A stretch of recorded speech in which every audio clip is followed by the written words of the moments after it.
Maksimalkan amal di bulan Ramadan. Assalamualaikum warahmatullahi wabarakatuh. Alhamdulillahi wa kafa.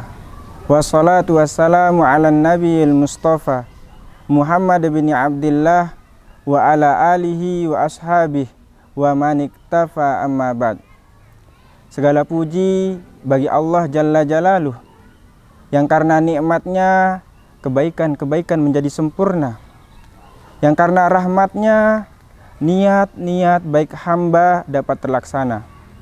Sholawat serta salam senantiasa tercurahkan kepada baginda agung Muhammad sallallahu alaihi wasallam, kepada keluarga beliau, sahabat-sahabat beliau, dan orang-orang yang mengikuti sunnah beliau hingga hari akhir. Amma ba'd. Sahabat dakwah yang insya Allah dirahmati oleh Allah Subhanahu wa Ta'ala, di antara keutamaan orang yang menghafal Al-Quran, yaitu mulia di dunia dan di akhirat. Mulia di dunia ini janji dari Nabi kita Muhammad sallallahu alaihi wasallam, sebagaimana dalam hadis yang diriwayatkan oleh Imam Muslim, kata Nabi alaihi salatu wassalam, innallaha yarfa'u bihadzal qur'ani aqwaman. Sesungguhnya Allah Subhanahu wa Ta'ala akan mengangkat derajat sebagian orang dengan Al-Quran. Sesungguhnya Allah Subhanahu wa Ta'ala akan memuliakan sebagian orang dengan Al-Quran. Salah satu bukti kebenaran apa yang disabdakan Nabi kita sallallahu alaihi wasallam, ada manusia-manusia yang dimuliakan dengan Al-Quran. Kita sering dengar betapa banyak di antara lembaga-lembaga pendidikan membuka beasiswa lebar-lebar untuk para penghafal Al-Quran.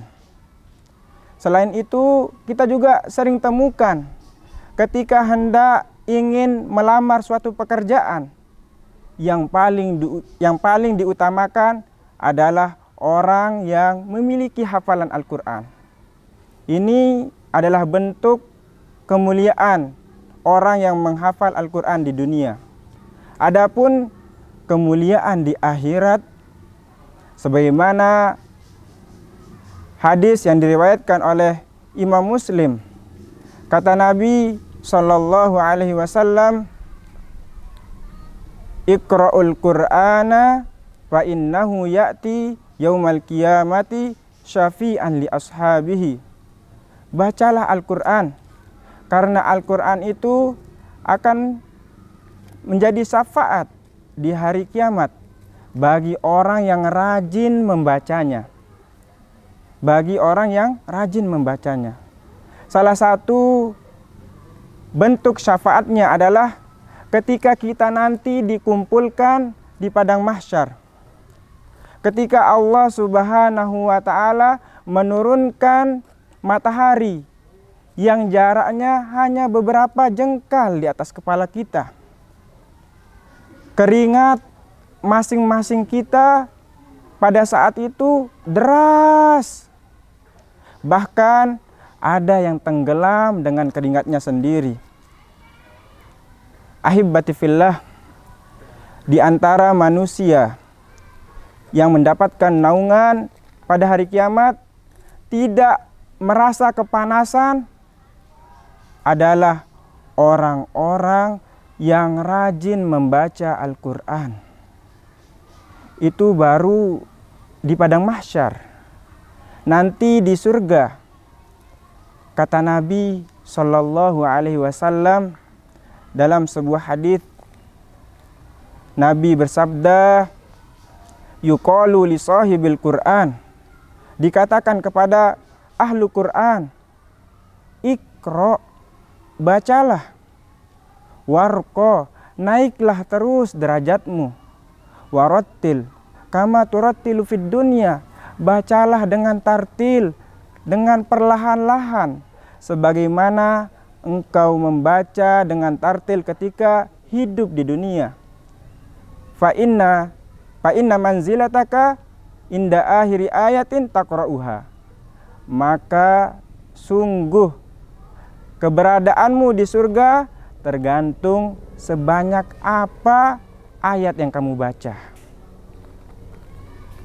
Sahabat dakwah yang dirahmati oleh Allah Subhanahu wa taala, bagaimana kalau orang-orang yang jarang baca Al-Qur'an, nggak pernah membuka Al-Qur'an, nggak pernah mentadaburi Al-Qur'an,